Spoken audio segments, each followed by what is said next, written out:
Welcome, families, friends, staff, community members, to the class of 2021's graduation ceremony.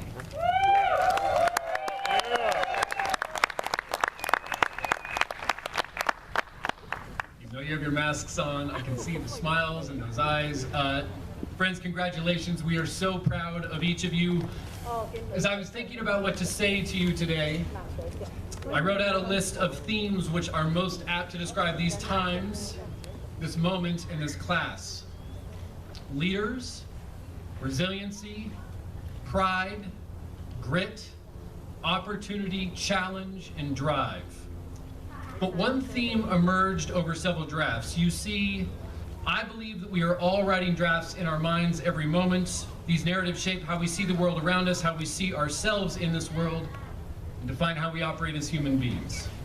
Now this draft, it is imperfect, no doubt, but one theme, that of trust, emerged as the most salient to describe you all. You see, I believe that trust is very different now than it was before of March 2020. Trust can be described as a fluid adhesive. Trust is reciprocity in motion. Trust is the one thing that binds us to each other and to the hopeful times and futures that we one day might realize. This class demonstrated how important trust was. You had to entrust us to build a hybrid environment for 102 of you to complete your senior year. We trusted each of you to do your individual best as you grew. You entrusted us to create safe conditions to return to the building. We trusted each other to know that in the end we would be here and you would graduate on time with a pathway ahead. But trust, it's fragile. Religious institutions, police, Congress, the presidency, banks, technology companies, the press, even educational institutions have seen trust erode. Frankly, we've been left weakened, and this trust needs to be restored. This trust needs your help, and only with your help can it become stronger and better. It is institutions that preserve decency. They need our help as well. Institutions do not protect themselves. They fall one after the other unless each is defended from the beginning by individuals, by young minds, by the new crop of leaders and thinkers like yourselves. So my challenge to you, my call today is this, is to choose an institution you care about. It could be a family business, a nonprofit, a newspaper, a cause, and take its side. Take the entry-level position, start the thing that does not yet exist, interrupt and disrupt to co-create a new vision.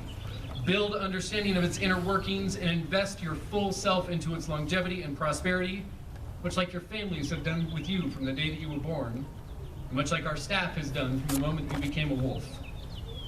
And so, congratulations for completing your first major step along your long, important journey. May you find your side worth fighting for.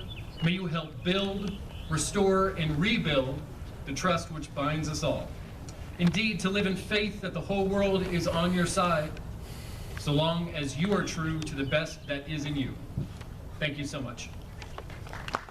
With that, I'd like to introduce Mr. Matthew Bumfrey as our next speaker. Welcome, Mr. Bumfrey.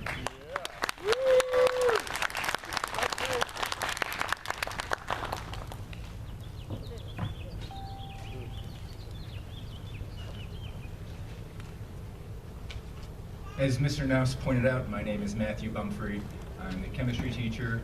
I had your students as sophomores and some of them this year in financial literacy. First, I'd like to say to the friends and families that are here, with all four chambers of my heart, I want to thank you for creating and nurturing one of the coolest group of students I've yet to come across. Now, in preparation for this, I saw some seniors a couple weeks ago. They were relaxing after a test. I asked them advice on what they would like to hear right now. Lynn said, "I'd like to hear about the time you hit a cat on your bicycle and you knocked it out." Steven said, "I already thought in your class, I don't have to think for you anymore." Jonathan said, "I'm just trying to eat my lunch." Anna said, "Maybe an anecdote, or something like that." I nodded. Then I went home and Googled the word anecdote to see what it meant.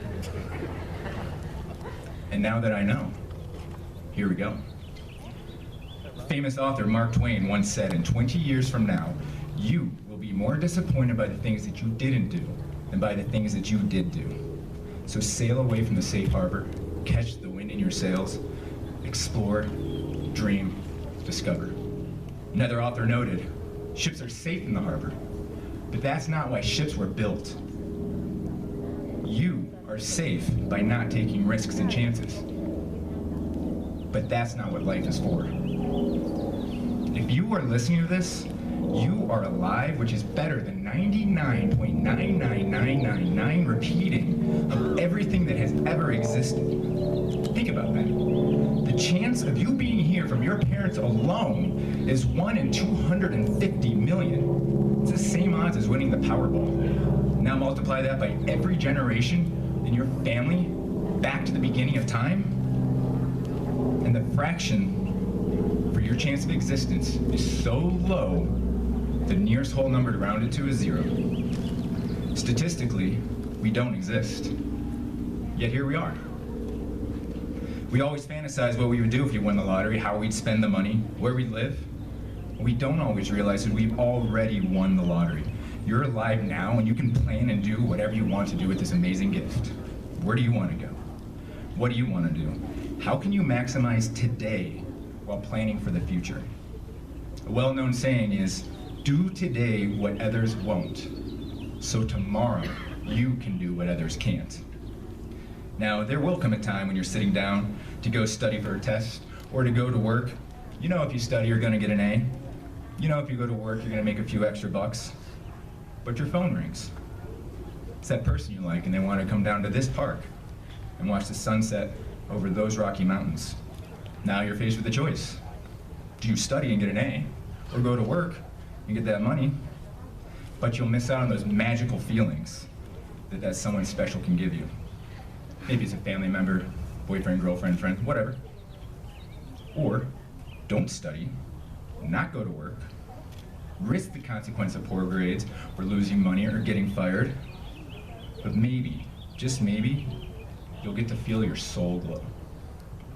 The truth is, I chose a sunset 20 years ago when I was the exact same age as you. I sat down next to a pretty girl in rural Ohio that made me extremely nervous, and I wondered if she liked me as much as I liked her as we watched our nearest star slide beyond the horizon. I don't know what I studied at school that day. I don't know if I went to my after-school job at the Fowler's Mill golf course. I don't know if I had a test the next day. But I do know, I still watch sunsets with that same girl.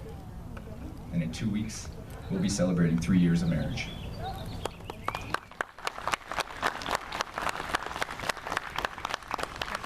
That was a risky move, and it paid off. So be risky, but not reckless. Risky is driving in a car. Reckless is doing without a seatbelt. Risky is telling someone your feelings. Reckless is manipulating somebody else's emotions for your own personal gains. Risky, skydiving. Reckless, not using a parachute. Risky is choosing the sunset with a person that makes you happy instead of studying. Reckless is choosing that option every single day. They say you only live once, but if you live it right, once is enough. Well, you just won the lottery, and you get to spend your winnings or your life any way you want. This is it. Live your life so once is enough. Live today, while you are young, to make sure that when you are old and surrounded by your loved one with very little time left on your winning lottery ticket, that you are able to smile with no regrets and think your final thoughts about your life. That was awesome. Now, as a financial literacy teacher, I will impart on you some great financial advice that I received that can be an analogy or a comparison for life. They said, Matt, split your money into 3 parts. 1/3 into your savings and your future and your investments. The second third on today's obligations, your rent, your groceries. And that final 30 of the money you earn, blow it. Go do whatever you want. Go wherever you want. Go to the furthest reaches of the earth if you can. Have a blast. So to do the same thing with your time.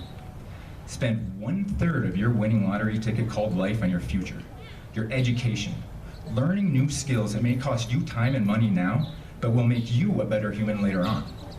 Spend 1/3 on your present obligations, your homework, your obligations, your job. And that final third, spend on anything that makes you happy. Your friends, your family. Go to that party. Or spend it in a way so you can find a park bench and watch the sunset with a person or people that fills your heart with joy. Class of 2021, congratulations, and go watch the sunset. You've earned it.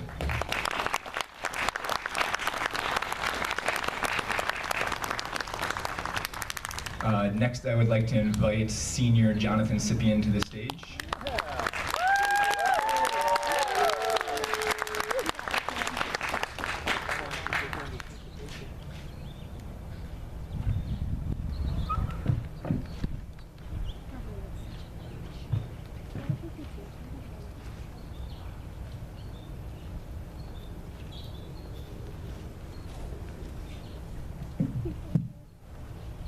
Good morning, DSST CVHS peers and families. Before I begin, I wanted to take a moment to appreciate the families who have joined us today for this special celebration. The support you all have shown toward your student throughout the years have not been in vain. I hope families continue to grow and to be there for one another. Speaking from personal experience, I've always appreciated the support and encouragement my family provided, especially during this unprecedented time where a pandemic changed our way of living. Spending time with them has made me realize how important it is for each of us to be grateful for the people present in our lives. Today, I wanted to talk about a symbol that has represented our school community over the past couple of years. That symbol being the Wolfpack. The reason I bring this to today is to emphasize the values and mentality that define each Wolfpack. Loyalty, devotion, cooperation, and resilience are defining traits that allow the Wolfpack to operate functionally. Similarly, I encourage all of you to take up these values as you enter the next chapter of your lives. One of the many things I'm grateful for in attending DSST has been the sense of community that has been stressed by staff, students, and peers. Being able to work as a team has allowed us to build a support system to build friendships that produce memories and moments that have been unforgettable. It takes this kind of teamwork to survive anywhere in life. Speaking about memories, one that I'll always remember is our junior year camping trip. Hiking, roasting marshmallows, and sitting around a campfire to watch the sunset were activities that brought us closer together.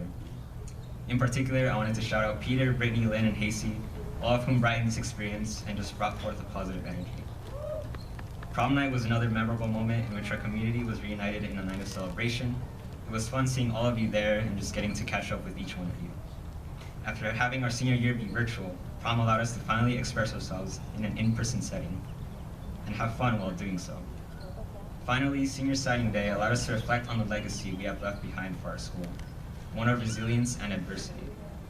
We also spent time with one another celebrating the accomplishments individuals in our community have earned. We got to cheer for the people we have grown up with over the past 4 years or longer. All of these opportunities have allowed me and others to foster friendships and enjoy each other's company. I know my experience is limited, but all the problems I've overcome have been because someone has been there to help me. With this in mind, I urge each and one of you to create a community wherever you go, to serve others and act selflessly to make a positive impact on their lives. Be peacemakers by striving towards unity, not division. Make sure you're around when other people need someone to lean on. Be devoted and resilient towards reaching your goals and dreams. Never give up on yourselves, as there are people who see each of you in such a shining light. While we may not be in control of every outcome throughout our journey, what we can control is our work ethic, our character, and our response to challenges. What's next? I will be going to college alongside my classmates. This diploma that we will receive here today represents a public education system that ensures that everyone here in College View and across the nation have access to experiences that will help shape the world. You all have earned your passports towards a brighter future. Use it well and never look back. Congratulations once again. May God bless your lives, and may you all succeed in the years ahead.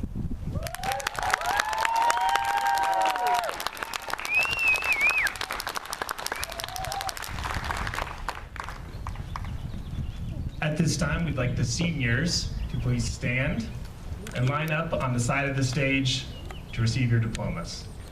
On this side, please.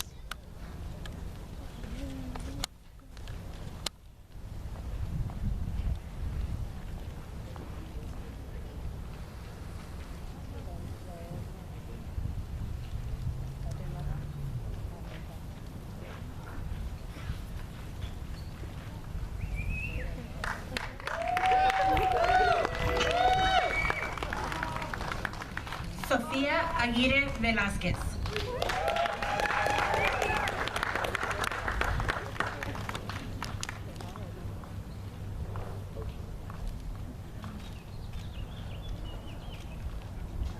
César Ariano Romero.